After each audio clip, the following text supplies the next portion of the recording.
我从没想过，一觉醒来，我的父母竟然变成了陌生人。3个月前，因为一场车祸，我失明了，但就在昨天，我奇迹般的恢复了视力。我刚想把这个好消息告诉我的父母，却在我的床底下发现了揉作一团的纸巾，纸巾上面写着一句话：不要告诉他们你能看得见。这个他们很显然是指我的父母。这时敲门声响起，小美，妈给你炖了点燕窝。母亲和蔼的声音在门后响起，我随手便将纸巾扔进了垃圾桶。可当母亲打开了门，我的瞳孔却猛地一缩，我看见一个陌生的女人端着碗站在门口，笑盈盈地看着我，她的嘴唇涂得鲜红，脸上的笑容看着那么的怪异。这分明不是我的母亲，但奇怪的是，她的声音竟和我的母亲一模一样。我刚想质问她是谁，却突然想起刚刚纸巾上的话，不能被他们发现我看得见。女人担忧地朝我靠近了一步。小美怎么了？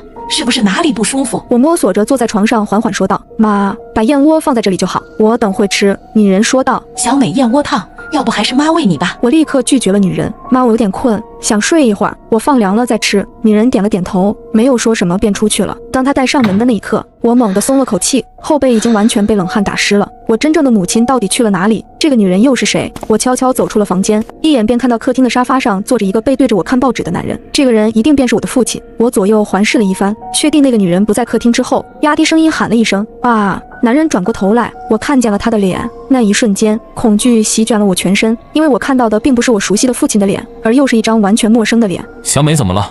我露出一个难看无比的微笑，没什么啊。回到房间后，我立刻反锁了门，一脸恐惧地坐在了床上。半个月前，老公一生曾经来探望过我一次，那时他和我的父母相谈甚欢，甚至被父亲灌得烂醉如泥。也就是说，半个月前我的父母还是我真正的父母。我找到手机，立刻给医生拨打了一个电话，电话很快接通了，医生的声音一如既往的温柔。小美怎么了？我刚下飞机，可以去看你了。我语气急促地说道：医生，接下来我告诉你的事情，你可能会觉得匪夷所思，但我说的都是真的。医生沉默片刻，小美，只要你说的，不管是什么，我都会相信。我把所有事情都告诉了医生。医生说：小美，我现在马上过来。从机场开车到这里大概要1个小时，想到医生会过来，我心里踏实不少。突然屋外响起了敲门声，小美该吃药了。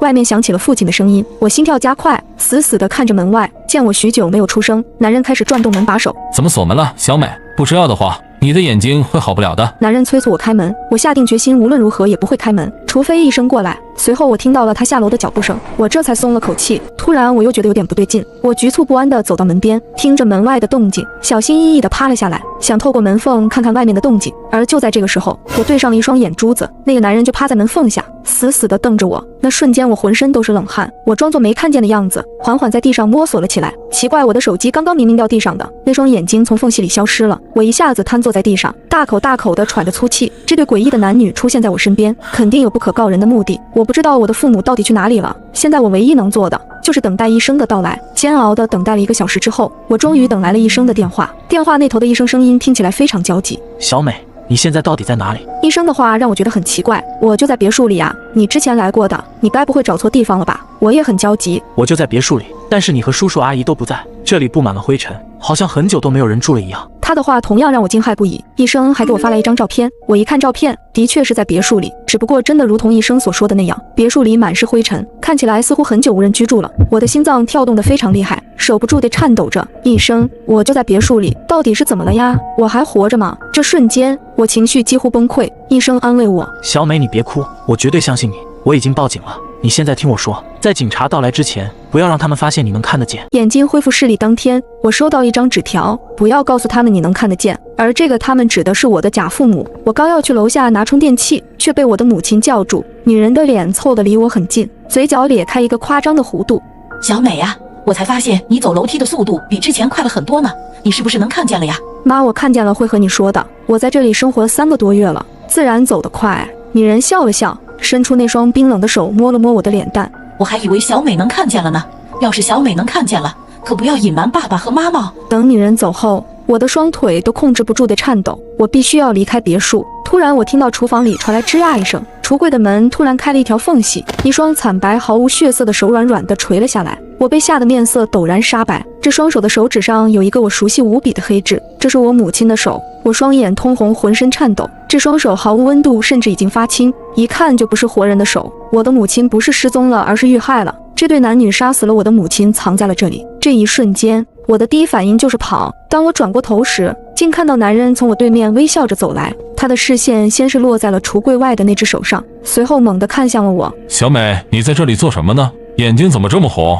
男人的声音十分关切，但我看到他拿起了一把锋利的水果刀，猛地朝我的眼睛扎了过来，刀尖就停留在我眼睛的1厘米处。这一瞬间，我爆发了强大的求生欲，只有一个念头，我不能被发现能看得见，见我的眼睛一眨不眨。男人才缓缓放下了刀。小美，爸来做你最爱吃的红烧肉。男人打开了橱柜，我母亲的脑袋就这样滚了出来，滚到我面前，我差点尖叫出声，但我还是要装作没看到的样子，对男人露出一个微笑。好的，爸。但紧接着下一幕更让我惊恐愤怒，只见男人拉开橱柜，他把尸体扔在了桌台上，我眼睁睁地看着男人举起菜刀，手起刀落，我胃里一阵翻江倒海，同时涌起巨大的悲伤和绝望。我想要离开这里，但却被男人出声阻止了。小美，帮爸爸一个忙，这肉有些难切，你帮爸爸扶着点。他是想试探我的反应，我是绝不可能面无表情地看着男人肢解我母亲的尸体的。我调整了一下呼吸，微笑着说道：爸，我有点累了，想要回去休息一下。男人也笑着说道：那你去休息吧，这里爸来处理就好了。回到房间之后，我再也控制不住自己的情绪，放声大哭起来。我深爱的母亲死了，很可能我的父亲也遇害了。我深呼吸一口气，拨打了报警电话。我和警察说完我的遭遇，并告诉了他们别墅的地址。警察让我锁好房门，在里面不要出去，并告诉我他们会在半小时内赶到这里。挂断电话之后，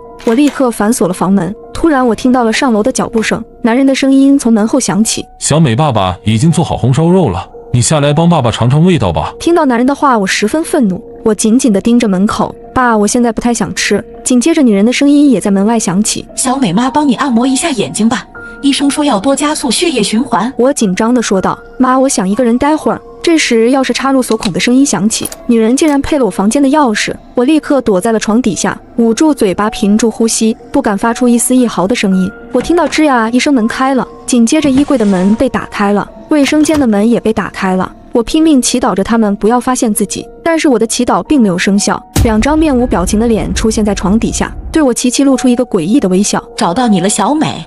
我居然在橱柜里发现了母亲的尸体。最近，我失明的眼睛奇迹般的恢复了，但我发现身边的父母竟然变成了一副陌生的面孔。我正纳闷呢，直到我偶然间发现了母亲的脑袋，才明白原来是这对男女杀死了我的母亲。我吓得赶紧躲在了床底，可下一秒，2张面无表情的脸就出现在床底，对我齐齐露出一个诡异的微笑。我被吓得尖叫：你们不是我的父母，我都看见了，我的妈妈已经被你们杀了，她的尸体还被你们做成了红烧肉。女人冲上前来捧住了我的脸：小美，你能看见了，你的眼睛好了。我猛地推开她：不要再假装你是我的妈妈了，我真正的父母已经被你们杀了。男人愣愣地看着我：小美，你在说什么呢？你妈妈就在这里，哪有什么尸体？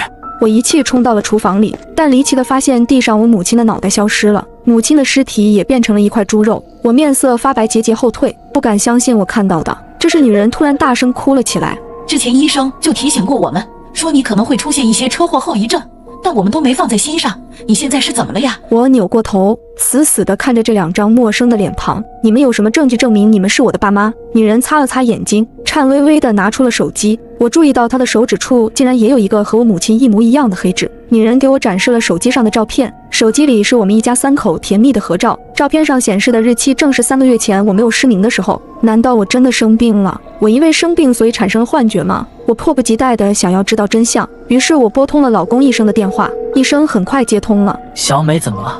我哭喊着说道：医生，我真的生病了吗？到底是怎么回事？你快来帮帮我！医生立刻回复道：小美，你别怕，我马上就到。挂掉电话后，我手里握着一把水果刀，不停地颤抖着。突然，女人死死地抓住了我的肩膀：小美，你怎么不相信我们了？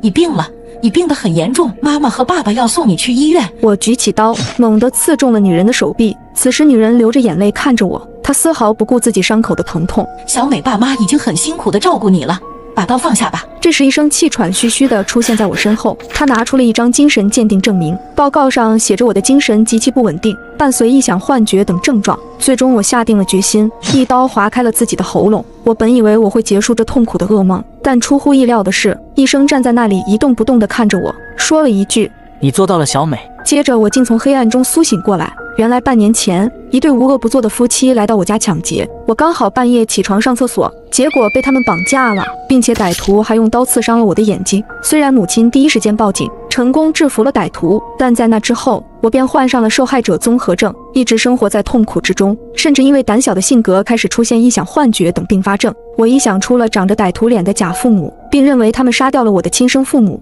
将为我治疗的医生幻想成了自己的老公。如今我终于成功走出阴影，回到了爱我疼我的父母身边。